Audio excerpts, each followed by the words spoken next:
Welcome back, everybody. It's Friday. It's time. It's State of the Canyon time. And while we're here, I've actually amazingly got some stuff to cover. We're going to talk about some questions I've gotten from the comments. Somebody asked me some general camera questions. Someone asked me an Apple Watch Ultra question, which is would I recommend? We'll get to that in a minute. I'm going to try to keep this not as stream of consciousness as what usually comes out of my mouth, but, you know, I can't promise anything. I'll start with what I do for the cameras. We'll get this out of the way really quickly. My camera setup is effectively 3 cameras. What you're seeing an image from right now is my everyday, always in my pocket iPhone. It's a 13 Pro Max. It's what I carry all day, every day. It does everything else. I play video games and I do all that. When I do multi-camera stuff, and particularly if I want to get a shot from further away, I do have one dedicated camera. This is a Canon EOS. I believe it is an M200, EOS M200. The stock lens is quite good. It's made for stuff like this, so you can have the camera face up like that. If you only had one camera to use, I would say it's not this one. Spend a little bit of extra money and go up to a Canon that can have an external microphone. If this camera could have an external microphone, this would perhaps be the only thing I used. Well, maybe. It would be one of only 2 things I would use. I can't get myself away from phones because they're easy and they're convenient. My other filming piece is this little apparatus right here. There we go. We're seeing a camera within a camera. This is an Osmo Mobile 6. This is an ancient iPhone 8 Plus with a cracked screen. The camera's actually not showing it, but almost the whole screen is covered in packing tape. The Osmo Mobile is attached to one of my favorite things. This is the Mookie MCM1, which is a $20 microphone off of Amazon. You will notice if we pan over here, there's another one. That's where all of the bench video audio comes from, this little guy right here. I would tap on it, but he is plugged in to the phone and it would make a loud noise. So this is the setup. This guy has active track. It can do all sorts of cool stuff. It has a cool panorama mode. I really like the Osmo Mobile 6. You've perhaps heard me complain about it in other videos, but my complaints have largely been eliminated because just out of nowhere, like this thing wasn't working and it would store its photos incorrectly in this like internal library where if we click over here, it would store photos in here and not just in the main photos, Apple Photos. And they took forever to export and it filled me with rage. Then I spent an hour and a half on online tech support with DJI, and lo and behold, within 24 hours, there was a firmware update that came out for this one, and yet another firmware update after that. So within the last 5 days, 2 firmware updates. And now when I record footage on this, I can put it into Photos like instantaneously. You just click export, and there it is. So I was skeptical about how much I would like this thing, and I use this thing all the time. And I'm going to be using it even more now that I can export files from it, and that I was smart enough to install the software on this old iPhone, which is pretty much only useful as a camera. I keep it, as you can see here, bolted to a little tripod. I've got the little extension to hold the mic. This is pretty much how I run this. When I take it out back and want to use it, sometimes it's bolted to a tripod if I need high angle stuff, but otherwise I just set this on an upside down 5-gallon bucket. I've got it on one of my more favorite. It's got the quick adjust mini tripod. I don't use like high dollar stuff. Like I've got, like if I need a low angle, I stripped this guy out and made a new adjustment for him. I've got this little guy that extends. And then out back, I have 2. They're musically named Joel Can tripods. They're big. They're heavy. I can set them up. They don't move. I have a fluid head on one. I have the standard ball type head like this on the other, and that's about it. I have enough of little stuff and big stuff. Right now, this guy is sitting on my Manfrotto 785, which is old and falling apart, but it's so light and so compact that if I wanted to pick this up and move it around, super easy to do. So my method of filming is pretty simplified. I don't use a lot of equipment. There's that clock. This is one of my kids' old phones, which is why it has a, we'll get in there. Yeah, there you go. And that crack is actually spread. The cracks like spider out.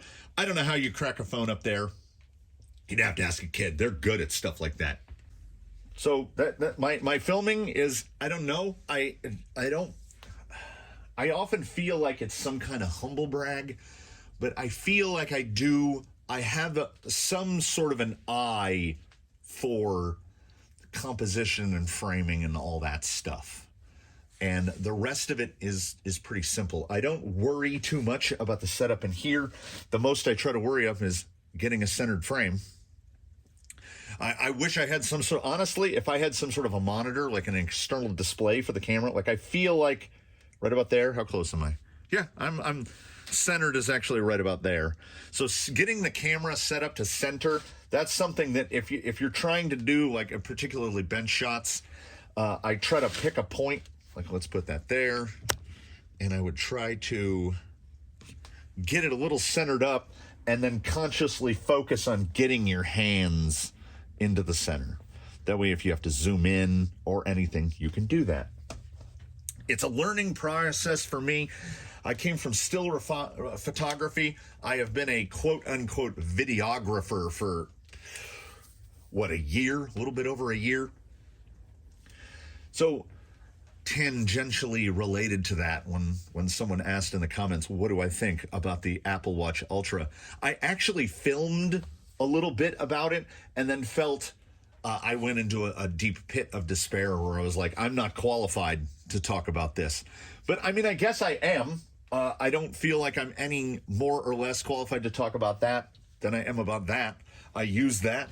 I use these. I use the cameras. I use the tires. I talk about all these things. So this isn't really that much different. About 2 years ago, I think it might have been 3 years ago. It might have been 4 years ago. My wife bought me an Apple Watch SE for my birthday, and I really enjoyed it. And I got hooked, undeniably got hooked on this, on the rings. I got really hooked on the rings. I got hooked on the rings to the point where I closed all 3 rings for 2 full years. I did not miss a single day. And that was all during COVID, all the way through COVID. I was recording as I've mentioned in the past, what I thought was an unbreakable addiction to cycling. I would ride. I was averaging about 35 miles a day. So I had my, if I can get in close enough to read that. See this ring over here?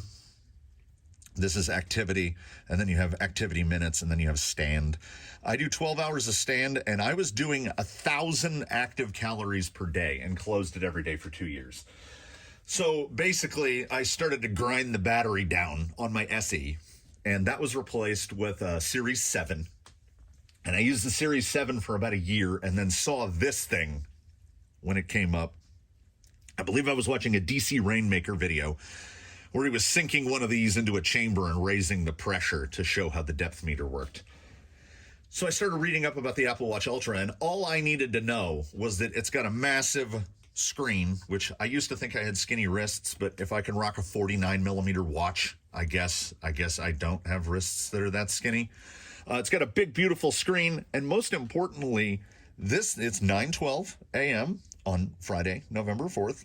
I am at 100% battery, and I put this, as you can see by this, I have 4 stand hours, right? Like, I put this on my wrist at about 6:05 this morning, and the battery is still at 100%. I can record a 3-hour activity. I record about between 2 and 3 hours of activity every single day, 365 days of the year. And it'll go down to like 81% battery. So you can't, they say you can get 2 full days out of this, and I absolutely believe it.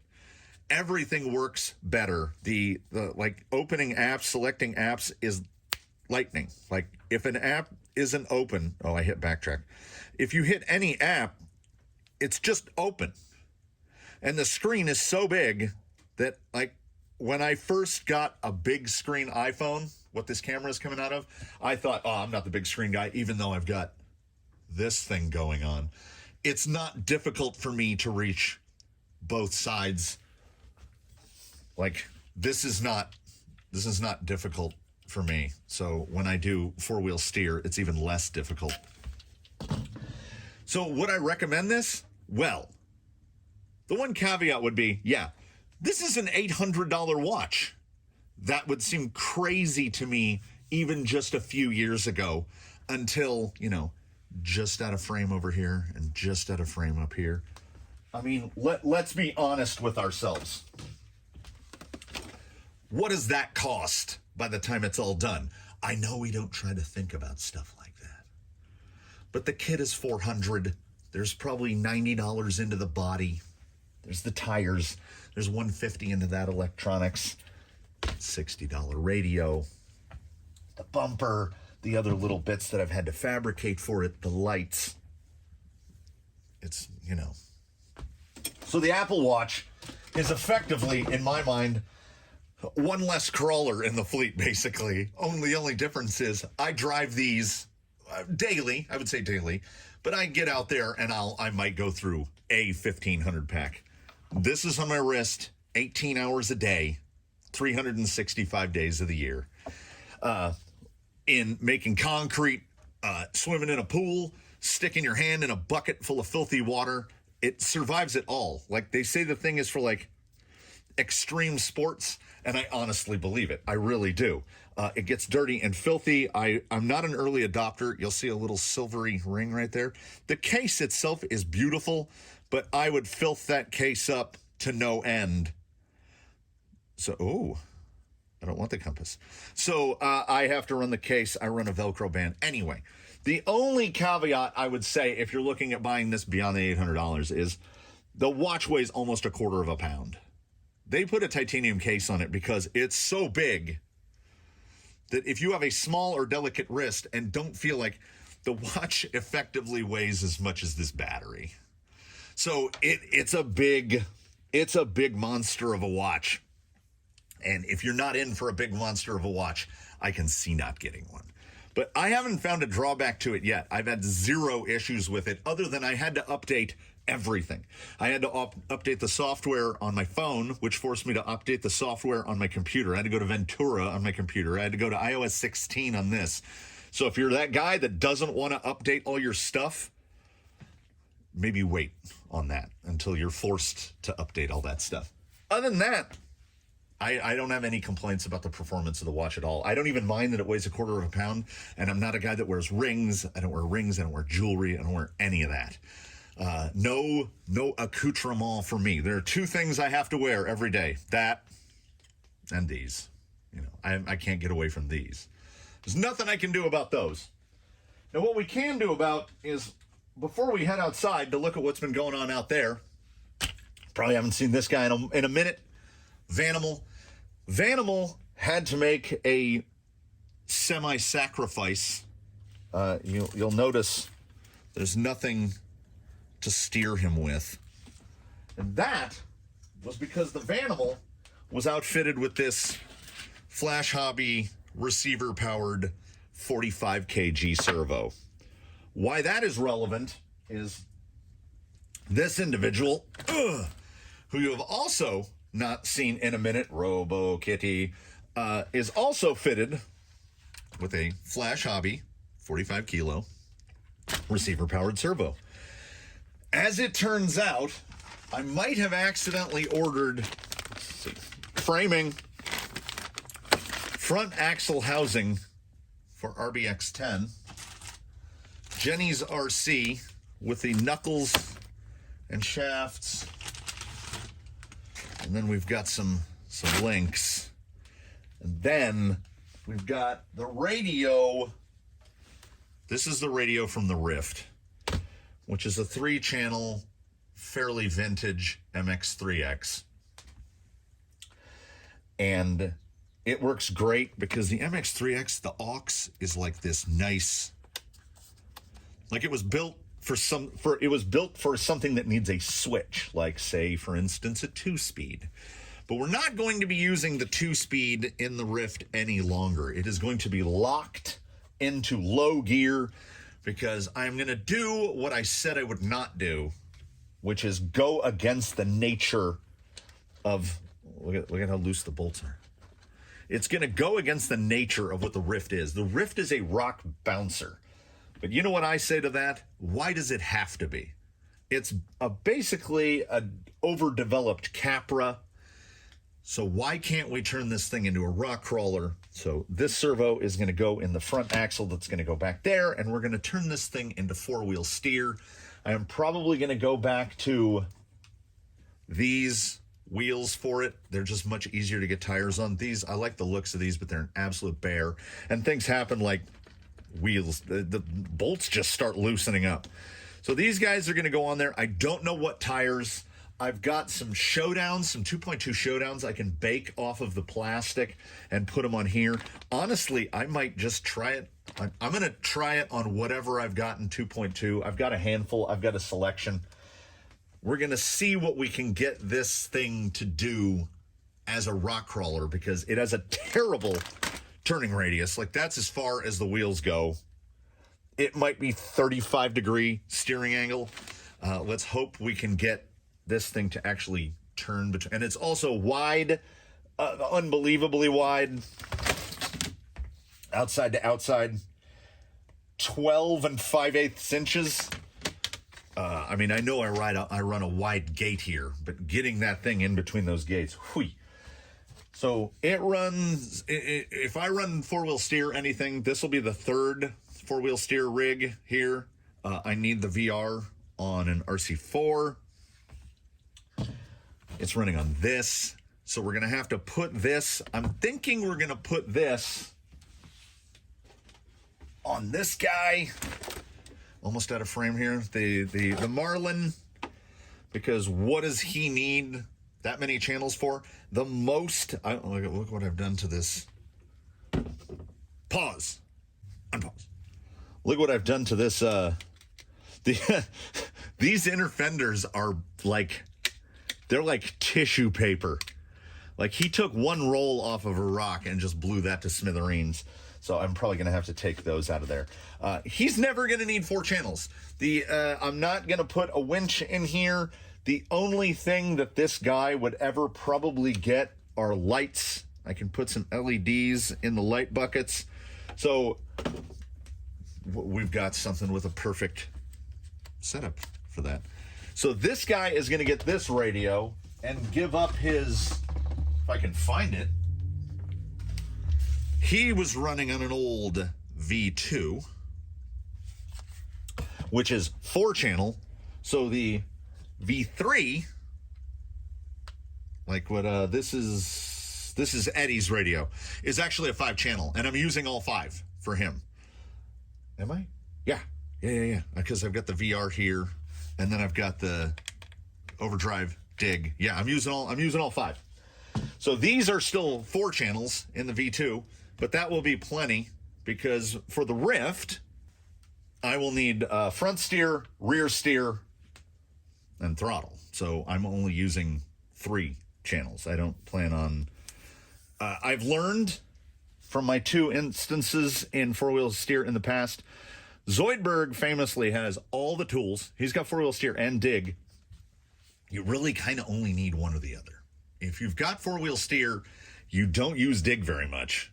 And if you have dig, you can make it acceptably act like 4-wheel steer. So this guy is going to be a dedicated 3-channel setup. It'll be using 3 out of the 4. I don't plan on adding things like lights or anything like that. Wait, is that 4? 1, 2, 3. Yeah, that's 3. Losing it.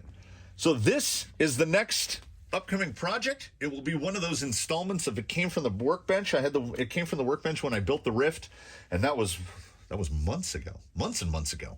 So this will be one of those instances where we have it came from the workbench picking up long after the initial installments were in place. So I'm going to attempt to kill some birds using the same particular stone. And I am going to get electronics moved around and get rigs put back together. What it was is I bought a replacement servo to get that 45 kg out. And I got one of the Flash Hobby 60 kg direct powers because it was on sale and it cost $1 less than the 50 kg direct powers I've been using in all the new builds, which like Jake has a 50 kg, Eddie has a 50 kg. That was my hot servo, but if I can get a 60 for the same price, might as well try the 60. That went into Daphne,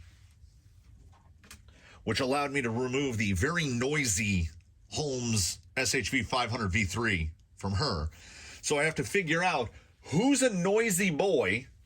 Someone in this fleet has got to be a noisy boy, and they will get the noisy servo, which will allow me to free up that servo, and whatever servo comes out of that gets the noisy boy will get that servo that comes out will go into the Vanimal, and everything will be good. So this portion will be filmed probably pretty much right after this. Right after I show what has been going on out of doors. I almost killed myself. Let's see how well this shows up. I was moving too quick. It doesn't show up very well at all. The whole tip of this finger is purple. About a 5-inch by 5-inch piece of concrete rolled down and just smush that thing. And I forget about it. I don't notice that it hurts until I like reach for something and bang, I do what I just did right there. And then I remember, yeah, buddy, you smashed your fingertip into oblivion on some concrete. We will get to take a look at that. And while we're going to take a look at where my finger got smashed by some concrete, I'm going to pick somebody that hasn't been run non-stop. Like, it's not going to be Eddie. It's not going to be Jake. We could scratch up Ground Fox Origin a little more. No, we need somebody a little skinnier. Misdirection? We need somebody to show off the new obstacle section, what Dead Limit looks like now. And it's really turning into something else. So let's have enough of the bench for now. There'll be more bench in the video that comes after this video, which will be this guy coming apart to get made into a 4-wheel steer. But I think I've decided. I was going to say it could be Yella again, but I think I'm going to go with Misdirection just for some clambering around on the new obstacle. And then we'll do a transition, and we'll be out there where you'll notice the sweatshirt. You'll see a lot of the burgundy sweatshirt. If you're unfamiliar with how the weather works in the desert, the inland desert of Southern California, we are on, as I said, November 4th. October 30th, the high was 91 degrees. It only got to 88 on Halloween Day. Today being November 4th, inside the workshop, right here, right now, at this very moment, this is being recorded at about 9:30 in the morning. It's 47 degrees inside this building. So it's like not winter. And this is what we've got. Like you can see I get the crepey hands because I got cold hands. They say cold hands, warm heart. Well, I got cold hands and cold feet too. So we're going to get to be cold together. Join me in coldness. And I know, don't mock me, people from like I don't know, Michigan or Canada or wherever. Yeah. It gets super cold. But let's go outside. Let's roam around on that obstacle. And then we'll wrap this up for this week's installment. We arrive here at Dead Limit, where I managed to get a decent amount of mortar fill into the first couple of channels. It's looking a little more Grand Canyon-y than since last seen, I think. What has occurred is that this guy, well, that guy, perfectly in the shadows there, I had to attack a part right here. You can see with the concrete grinder, because I have made some points of this, what I believe to be potentially impassable. Canyon 2, or whatever we get to end up calling these ravines. Number 2, which you're looking straight down on now into those deep black shadows, it looks really easy. It's pretty wide. That section right there, you just go straight into your bumper. Hello, Gage. Number 3, same thing. It pinches real hard right through there. Getting to navigate through that is rough. Number 4 in here, entering from this side is particularly bad. Attempting an entry from this side where it looks really easy. Like that looks genuinely easy to me. That point right there, it'll just put you on your side. It'll just flop you on your side every time. We move across, I'm trying to stay out of frame here. We move across to 5. That has the least amount of, if this isn't 5, this might be 5. Let's call this one 5. For today, we'll call this one 5. I'm really trying to watch my footing. We've got the big boy right here. We've got this big boy. And I don't know if it's possible for anyone to get through that right there. Because you either have to get so up that way or so up that way, you just get stuffed into the ground. The only way I've been able to get any rig to get through this is to just go straight up over that rock. And then when you get down to this side, we'll rewind back to slot 6 here in a moment. This S, where you have to come through like this, I can't do it. I cannot even do it. You get absolutely pinned right there. That's about the width of a shovel blade. And then when you're trying to turn back this way to come across this rock, it's just absolutely savage. And when I get the overview of what, whoa, hey, hello. When I get the overview of this place, because this, hello, JJ, this is one of the slots that I'm working on, starting right through, let me see how low I can get down. Starting right through here, as you can see, that's a little on the narrow side. Comes up across there. So even trying to enter back into 2 from the backside, this is really tough. My eye got a little detuned, I think, because some of these lines, so we've got, as we're laying it out, there's 1, 2, 3, 4, 5 is up there, 6 is just above that, and I think I'm calling this one 7. I apologize for that over rotation there. It doesn't look that difficult even to me. Oh, look at that squirrel house. I honestly don't know what happened. This section right here where you got to come up with a rock to exit out of 1 to come across here, that is so hard to get out of. It feels like you're gonna break a drive shaft or an axle housing every time I try to come through there. So that's where this sits. I can hear the sound of a GT5 beetle looping off in the distance because you only get 3 minutes before the beetle loop starts. And then what happened is, this was the terminus. Look over here. Have you not gotten third breakfast? So this is how far we had gotten, and by we, I mean me, was right here. And then you might recall there was a big mound of dirt. So what happened to the big mound of dirt is I just covered it in concrete. So we go all the way around. I'm trying to dodge a cat here. So this has now become the biggest thing out here. Like, this is an absurd thing. There's the end of dead limit way over there. You come all the way around. She's gonna follow me the whole time.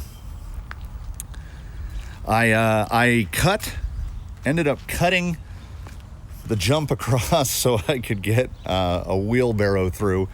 This is what's remaining. This was a full container. This is what's remaining here. And from ground level, we can get down this This is a bit of a thing. Thank you, Jeej. This is a bit of a thing here. So I don't know how this got so out of hand so quickly. But this thing, I mean, look at it. It's immense. And before I plop down to do a little bit of wheeling out here to show how gnarly some of these sections are, let me first offer up a complaint. What would a State of the Canyon affair be without some complaining? Boy, has my viewpoint on the GT5, on the FlySky GT5 changed in just this couple of years. This thing, this little guy right here, went from probably my favorite economical radio to I genuinely kind of loathe it. Well, you've got this, that, and along with that, you've got the fact that it has, there's the battery display with some fresh, can I focus, please? No, apparently not. With some fresh AA batteries in it. The low voltage alarm tips in so high that you can take whatever batteries you remove from this and put it in something else and use them for a couple weeks before they actually go dead, particularly if you're running a 2S LiPo in it. This thing's alarm goes off on a 2S LiPo. It runs on a 2-cell, and the alarm goes off at it goes off at 3.7 volts per cell. So it goes off at effectively storage voltage.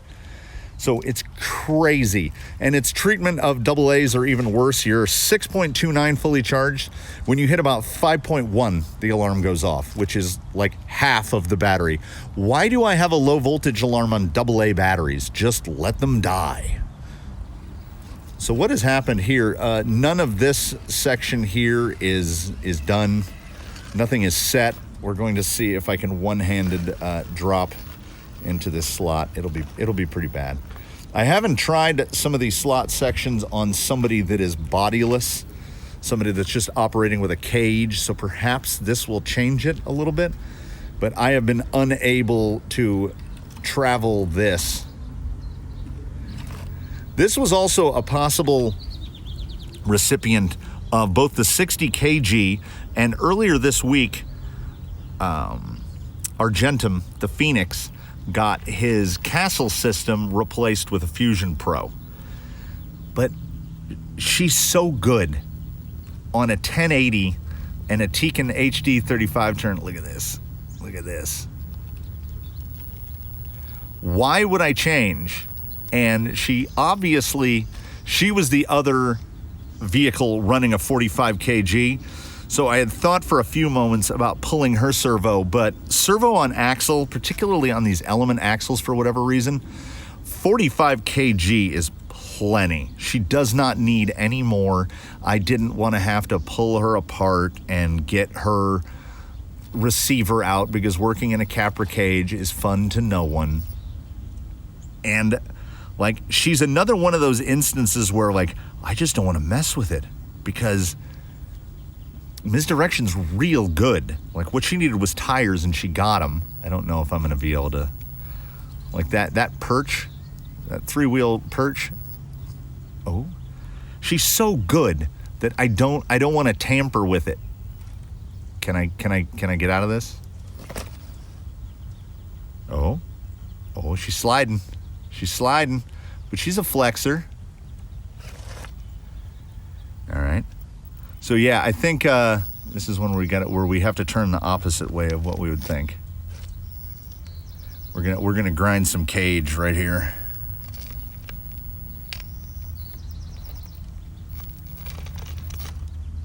Ooh. And we turn down. Turn down too soon.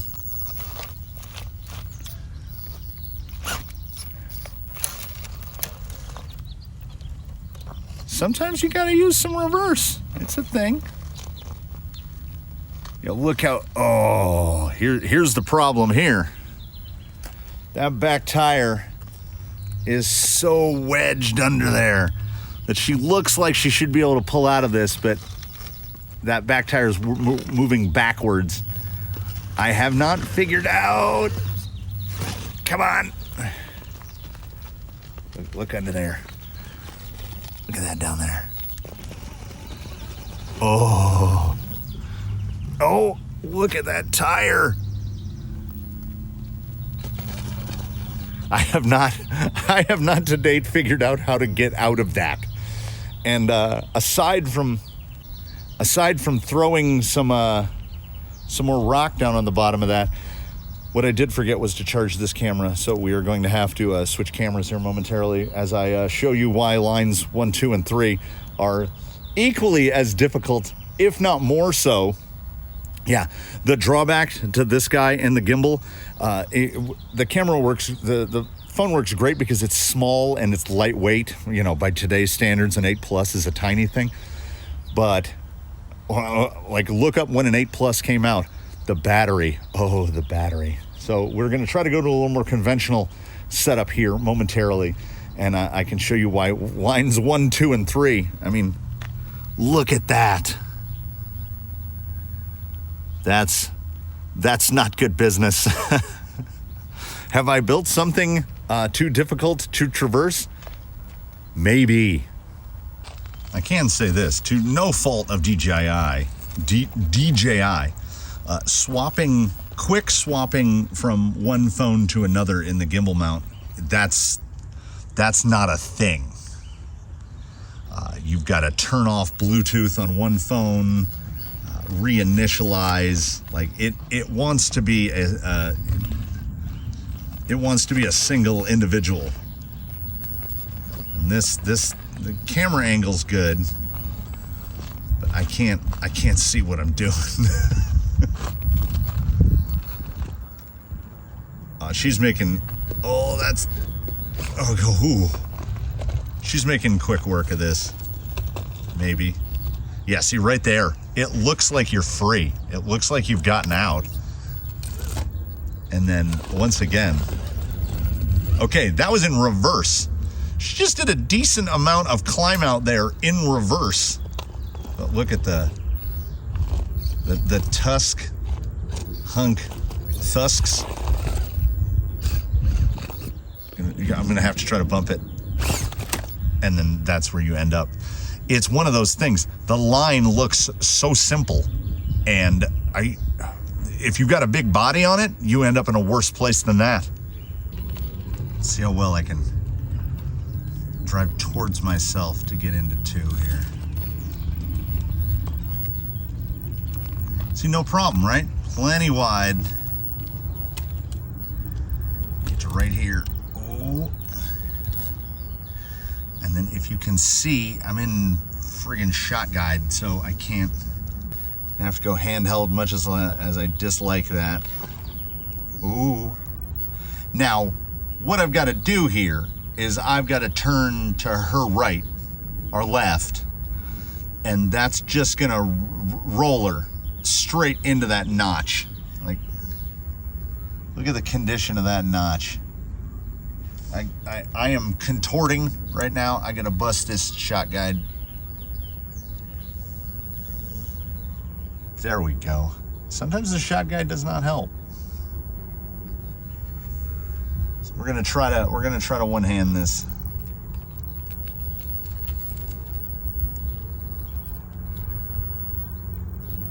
That low side, driver's front is already wedged in. Ooh, that's never gonna end well.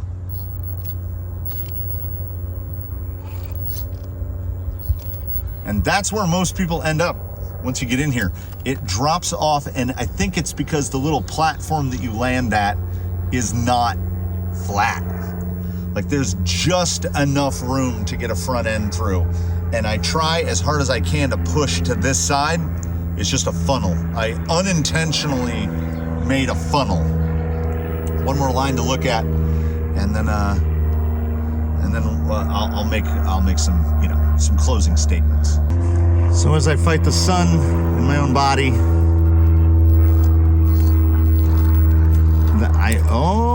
Okay, all right. That entry is a good bit more difficult if you're running things like, oh, I don't know, bumpers. And we get to right here. Same kind of situation with Big Boy the Rock. Get the front axle through. There's a lot of spring popping going on in here. Look at that flex. We are flex-ecuting.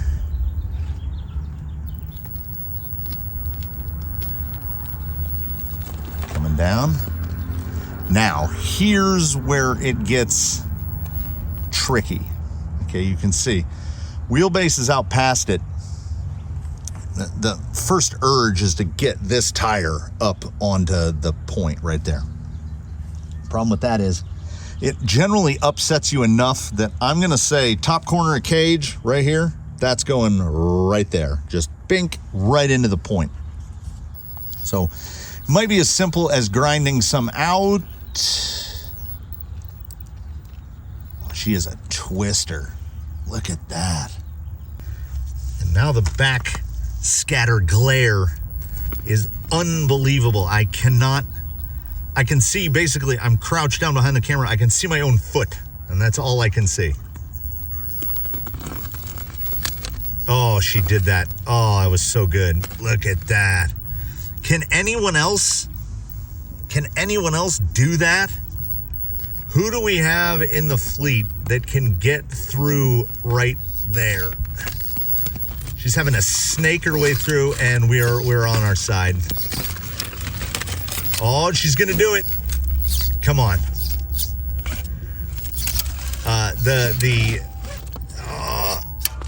Oh, there's some more pinging and popping. The agreement in the slots, if you've entered the slots, you can use as much reverse as you want. There are unlimited reverses in the slots because, oh my goodness. Because what has happened here is I believe that the reach has truly exceeded the grasp. I don't know if anything could make it through all 6 slots without a reposition. Like, I don't know if there's anything I've got. She might be able to, I mean, if there's anybody that could do it, maybe misdirection. 4-wheel steer. Blue Sky High will definitely take a hack at it. Some people have got to try to take a hack at running this. I was joking with my buddy yesterday, the owner of Ground Fox Origin. I was like, if anyone showed up here and took a shot at the 6 slots that exist, we're gonna get to 7.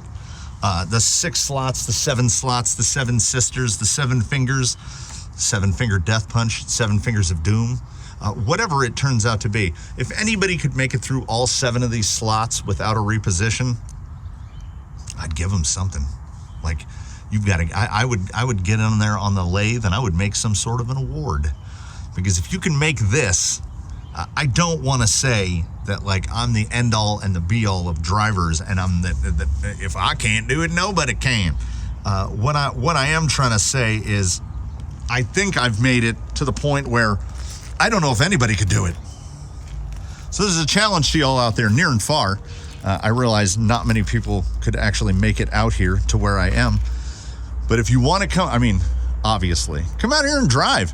If you really want to mar a body up, come and try to take some hits at the 7 sisters, 7 slots, whatever this part of Dead Limit ends up being named. You know what? This one has gone on and on and on, and I need to get to work on that rift. Thank you so much for watching, everybody. I look forward to I usually, for whatever reason, I can go weeks and weeks without a dislike. And like every time I do a State of the Canyon, I get 1 dislike on it. So please don't try to break that record, everybody. Dislikes, they get inside me and they make me sad. So I have determined that today will be a day off. I am not going to pick up any of that pile over there today. here in the wide angle, wheelbarrow for scale. As we sweep across, there's misdirection in there. Look at this. Again. Oh, there's the. We recognize that one, right? Judge. So this thing has officially gotten out of hand. Hopefully by next week it'll be done. We'll get to see. But like, oh, the big open sections like this, killer. Man, did I go on and on today? I guess I had a lot to say. This thing. Let's in the very last closing, where I thank you again for watching. Let us scale to the peak and survey what we have wrought. Ooh, almost fell there. Look at how far you could just go rock. So many rocks. So many rocks. Thanks for watching again, everybody. Oh, there's misdirection looking all tiny over there. I am going to get back to work. Have a good weekend, everybody. The weather's actually getting pretty nice. I'm going to have to take the sweatshirt off. And I'm going to go do some more stuff. I hope you get some time this weekend to do some, stuff. Any other ideas? If anybody's got ideas, comments, suggestions, whatever, be sure. Put them below. We'll see what we can do. I'll see you in the next one, everybody.